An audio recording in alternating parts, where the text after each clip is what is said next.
Welcome to the Paul Street Journal, a production of St. Paul Inside the Walls. The Paul Street Journal is a show all about Catholic economics. From discussing the economic principles laid out in Scripture to answering the economic questions that come up in our daily lives, this show will be your guide to making your own economic decisions with the heart of the Church.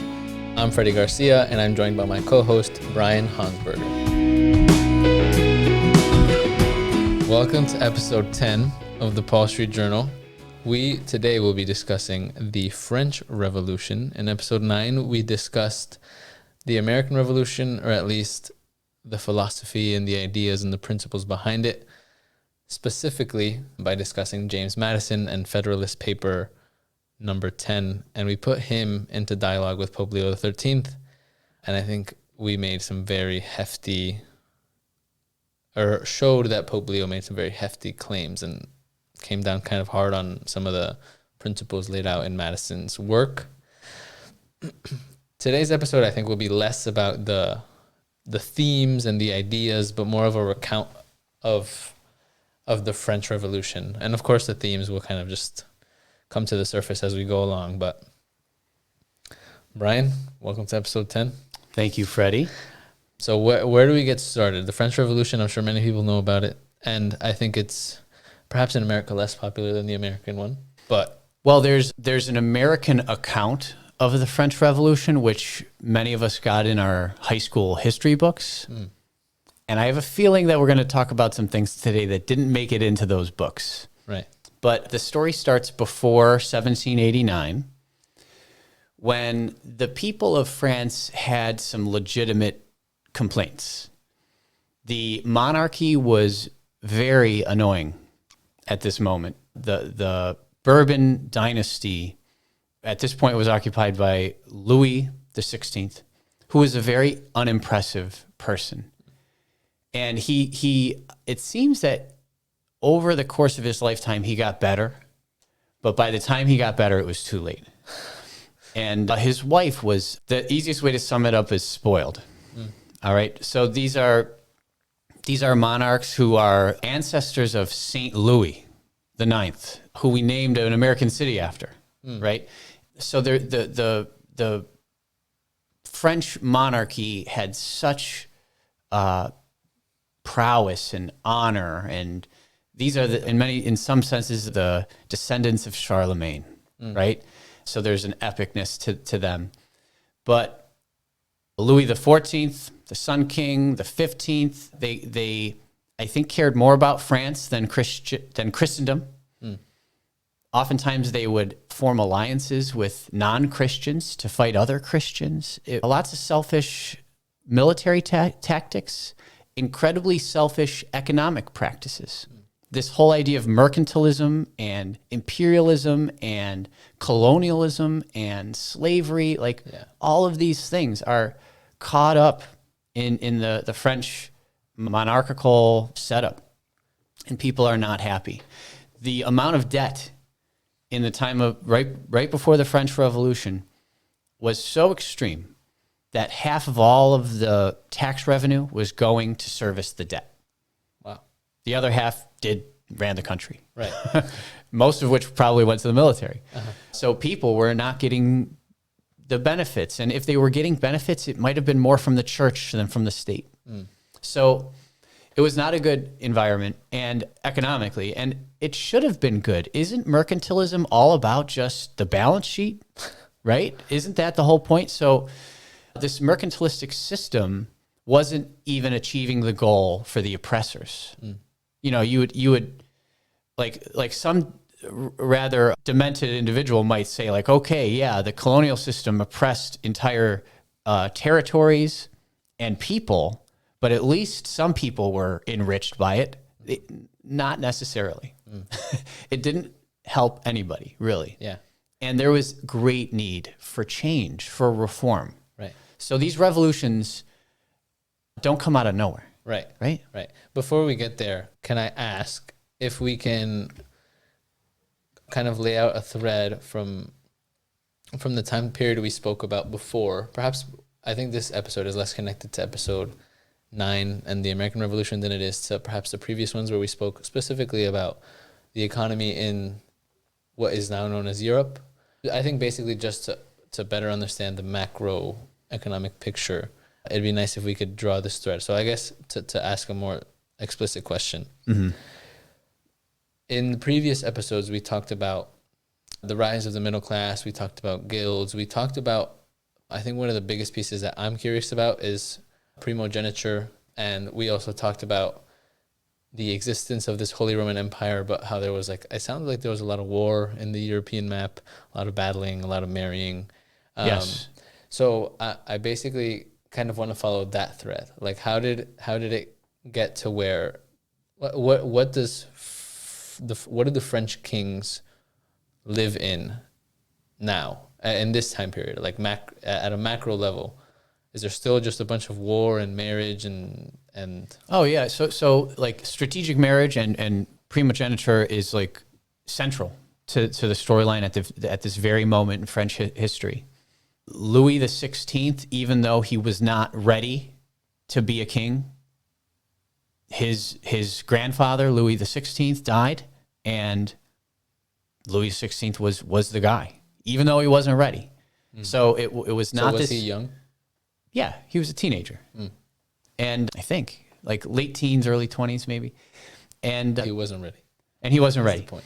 And he was married to. This was a very strategic marriage. He was married to the princess of the Holy Roman Empire, which was now at this time in Austria and Hungary. So I think Marie Antoinette's mother was Maria Theresa, the empress of the Holy Roman Empire. So this was a very strategic marriage. It was both lines were descendants of Charlemagne, but separate, and they were frenemies. So they fought against each other sometimes. They competed with each other sometimes. But the marriage of Louis and Marie Antoinette was this it was an alliance, right? The hope for the Austro-Hungarians was military assistance from France, and France had its own aspirations for the marriage as well. But the people of France were not unanimously in favor of this. A lot of people saw the Holy Roman Empire as an enemy at this time and thought that this was basically having an agent for another nation in their country, in the royal family, right? So people were divided on that. Okay. Yeah. I guess I wonder about the relationship between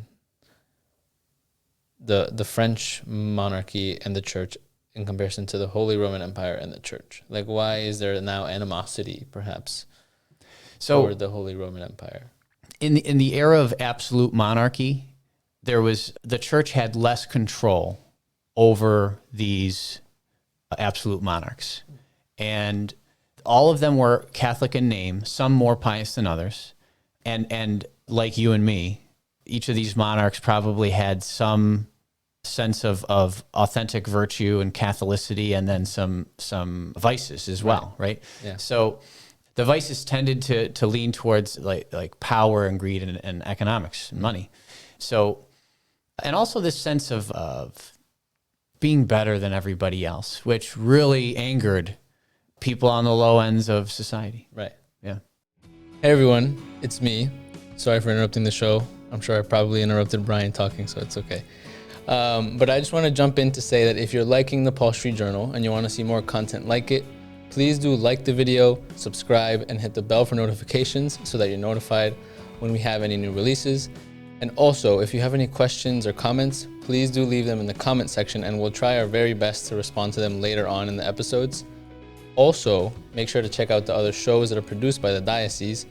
Those shows are Beyond the Beacon with Bishop Kevin Sweeney, which you can find on Bishop Kevin Sweeney's YouTube channel, and Coffee with Cupkey with Father Paul Manning and Monsignor Raymond Cupkey, which you can find right here on the St. Paul Inside the Walls YouTube channel. With all that said, thank you. Let's get back to the show. Okay. Yeah, I mean, I think that's the picture. I kind of just wanted to paint it to see what it looked like before the revolution started. So then... All right, so in the previous episodes of the Paul Street Journal, we talked about the religious, philosophical, and political revolutions. So we're in another political revolution, but we talked about all these philosophers who kind of paved the way mentally for people to express their radical individualistic rights.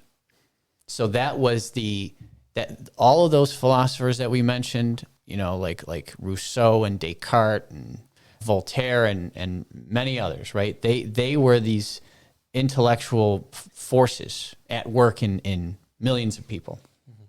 So the French revolutionaries did not like the monarchy.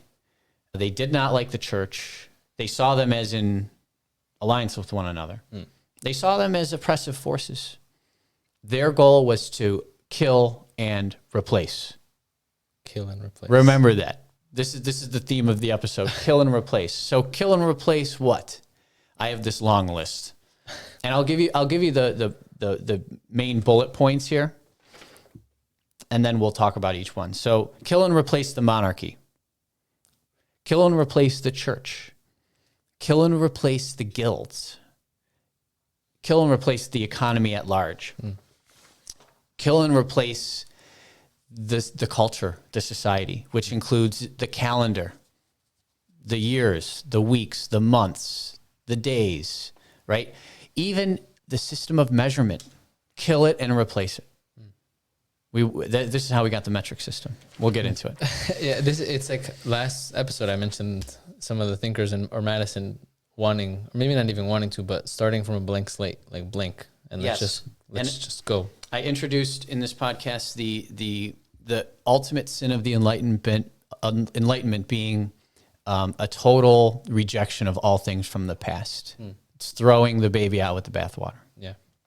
So, kill and replace the monarchy. The king and the queen of France and many other leaders of the political structure were killed in public. Yes, the guillotine. By the guillotine. And it was replaced with, the monarchy was replaced with the First French Republic. And we're going to learn later that this First French Republic lasted maybe less than 13 years. The next thing, kill and replace the church. So this probably didn't make it into your history books in high school. They confiscated all Catholic church property, most of it. Priests and nuns were either guillotined or secularized. There's accounts and images, like paintings of like a cart of nuns being brought to the guillotine. Mm. The idea of replacing these people and Catholic liturgy, they replaced it with the cult of reason in part. So the cult of reason was a state-sponsored atheistic religion that oftentimes used the cathedrals of the great cities, such as Paris, they would deconstruct the altar for liturgical Catholic Mass. Mm-hmm. They'd erect a new one with catchphrases of the new revolution, with philosophical statements, mm-hmm. and also some rather disturbing services or acts in these spaces, sometimes acted out by wives of the leaders of the revolution. I won't get into the details. Yeah. Churches were made into things called temples of reason. So there was a rejection of God and all of these rather explicit practices that I mentioned. So there was a competitor religion that was trying to replace Catholicism. It wasn't the cult of reason, it was something else. It was called the cult of the supreme being. Did you learn this in high school? I did not. So the primary influencer and the leader of the reign of terror, which many people call it, mm-hmm. this idea of just killing all the monarchs, all the leaders of the church and so forth. This was called the reign of. Anybody who disagreed with the revolutionaries found their head in a basket, right? And the leader of that reign of terror, overseeing all of these executions, his name was Maximilien Robespierre. Mm. So he wanted to replace Catholicism, but he didn't like the atheistic perspective. Mm. He wanted a God because he thought that, and Voltaire would have agreed with this, like if we don't have a God, we have to make one, mm-hmm. because we need one for society to be properly ordered. So, and he didn't have a lot of spare time, Robespierre. But in his very little spare time, maybe on a weekend, he created a new religion to replace the old religion, the ancient religion, and he called it the cult of the supreme being. So he wanted to initiate this with this giant procession. So there were thousands of people walking through the streets of Paris, and they ended up going to the park where the Eiffel Tower now stands. But in that, the Eiffel Tower didn't exist yet. Right. They built a giant fake mountain, and up on that mountain, Robespierre, dressed in very ostentatious clothing, started saying what this new religion was and how everybody needs to believe in it. And the audience was not impressed. And within a couple of months, he found his own head in a basket. Oh, man. God rest his soul. So the absolute religious chaos here cannot be understated. It's hard to believe that this is true. Yeah. That we're talking about history, right? Right. And doesn't this sound vastly different than the American Revolution? Yeah. We'll compare and contrast these later, but this is just, it sounds almost like fiction. Yeah. Right? And chaotic is probably like this is probably the best example I can think of something that is chaotic. Right. Almost makes you think that the Bourbons weren't so bad. Okay, so kill and replace the guilds. So those guilds, we talked about what benefit those brought to society. This idea of taking people from a strictly farming and lower class culture into a place of greater wealth, of specialization, of the sharing of talents, like with universities, the sharing of knowledge, right? All these beautiful things were done away with. The economic system as a whole was replaced. Now, you and I and Paul Street Journal, we're not big fans of mercantilism, and we like the idea of replacing that. But it was not done well during the French Revolution and during the First French Republic. So funds for the funding systems for the hospitals, for the schools, for the orphanages were cut. And guess what happened to those hospitals? No funding, nothing. Yeah. Nothing happened. Which sounds similar to what happened with the dissolution of the monasteries, right, with England, right? In addition to the defunding of the hospitals, schools, and orphanages and many other social services that were oftentimes church-related, economic output decreased, agricultural output, other types of outputs decreased in this time. Prices soared to the extreme position of like a 3,500% inflation rate. So right now it's hard to buy a house in Madison, New Jersey, because the interest rates are 7%. Yeah, I'm very aware. The interest rate at this time was 3,500%, post-revolution. And even the wealthy had a hard time having any money to buy a loaf of bread. So things degraded into like a medieval bartering system. Yeah. Like, I'll give you my gold watch. Please give me some bread, that kind of thing. Yeah. The calendar was, for at least a time, entirely replaced. So the year 1 was the first year of the French Republic. Mm-hmm. And it was no longer, the counting of years was no longer associated with Jesus and his birth. And that revolutionary republic was destroyed by Napoleon, which was about 13 years later. Mm.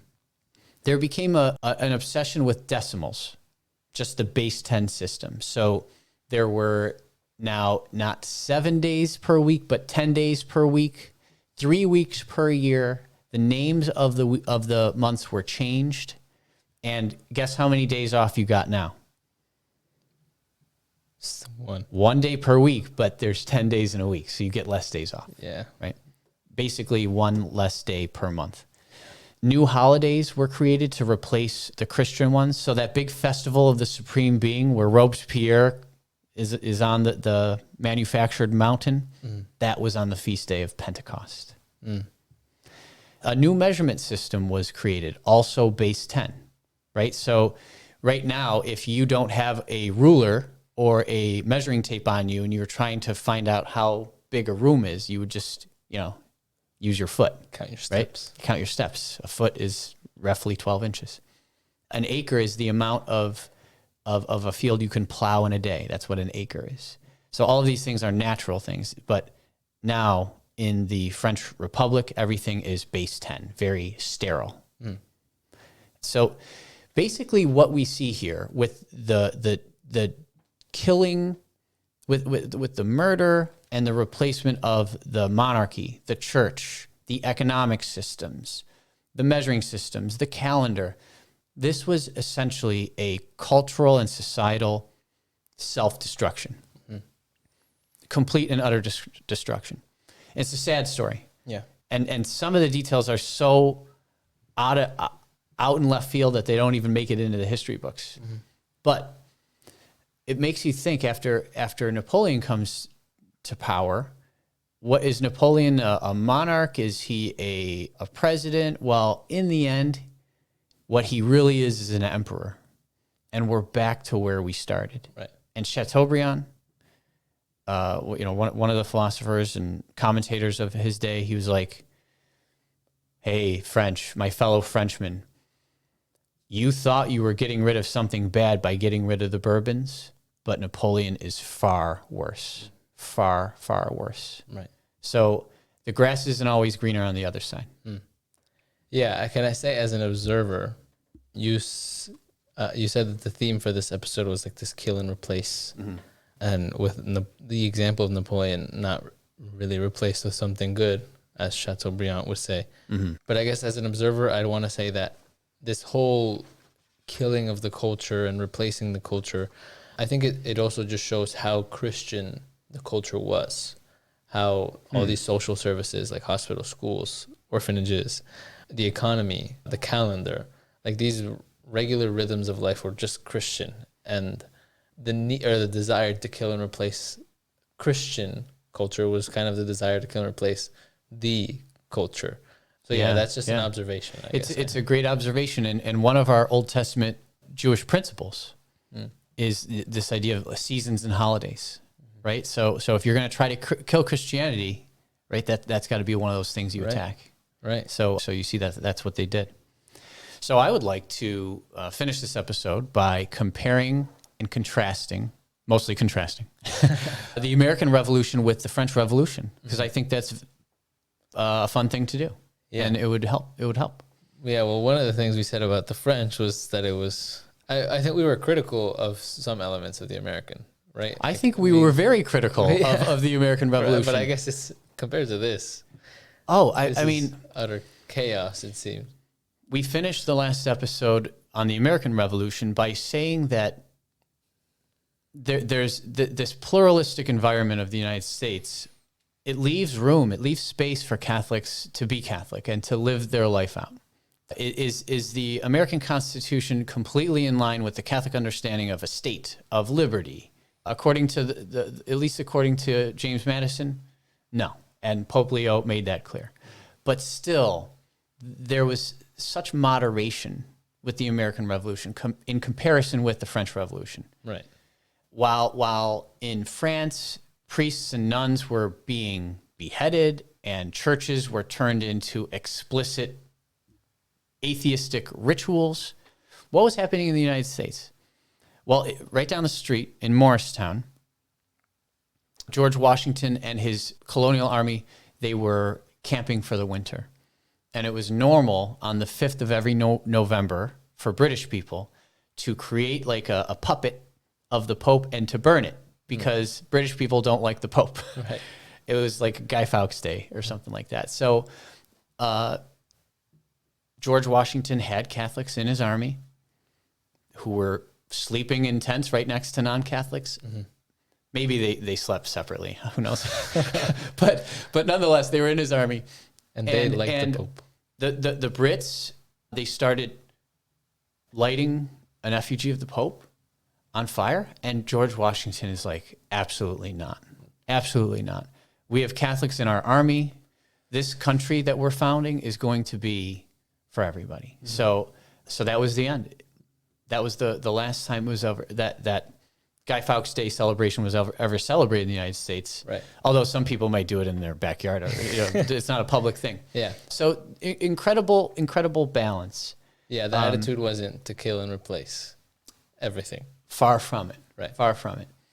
The first bishop of the United States, John Carroll, the first diocese of the United States, these were both established under the reign or the presidency of George Washington, who allowed for all of this to happen, right? So this is an area of overlap with Coffee with Cupkey. I'm sure Monsignor Cupkey goes into yes. So in Coffee with Cupkey, this subject is talked about in further detail, right? But from a political and economic perspective, what we're comparing and contrasting here is that the American Revolution, it leaves space for Catholics to live out their lives, and it leaves space for authentic Christians, Catholic or not, who really love Jesus, who really want to help others, to create a beautiful state, beautiful country that is infused with Judeo-Christian principles. Right. But the French were far from that. And I guess that's what we wanted to highlight in today's episode. We wanted to give the French kind of a spotlight to see how, utterly chaotic the French Revolution kind of was, and highlight some of the things that perhaps we aren't very familiar with. But I think you said it best at the beginning, that the theme or the attitude was to kill and replace. And in comparison to the American Revolution, the French one was much more extreme. But again, we're giving now some credit to Madison and the Americans, which we gave some to, but less so in last episode. Do you have anything else to add regarding the French Revolution? Well, I just want to talk about what's next. Okay, please. So the next episode, we're going to get into the economic revolutions. So the political revolutions in America and France, and these two initial revolutions created a domino effect. It happened all over the place afterwards. These political revolutions created space and a need for a new economy, right? In the Enlightenment understanding, there's a rather, we ignore the past, we look forward to the future, so we need a new economic system. Well, guess what? Adam Smith just gave us one. Adam Smith publishes The Wealth of Nations in 1776. The same year, the United States declares independence. Right. And we see the principles of Adam Smith starting to actually become concrete. They're being utilized. So we're going to talk about the philosophy of capitalism in Adam Smith, the effects, and then we'll get into socialism and fascism as well. Right. Awesome. Well, I'm excited for those episodes. Again, these episodes are starting to be a little more maybe relevant, for lack of a better term, to the present contemporary American listener, or wherever you are. But looking to the future episodes, brace yourself. They're going to get a little bit more contemporary, as we said, probably a little more contentious. But I am tremendously excited. Thank you for listening to episode 10 of the Paul Street Journal. See you next time.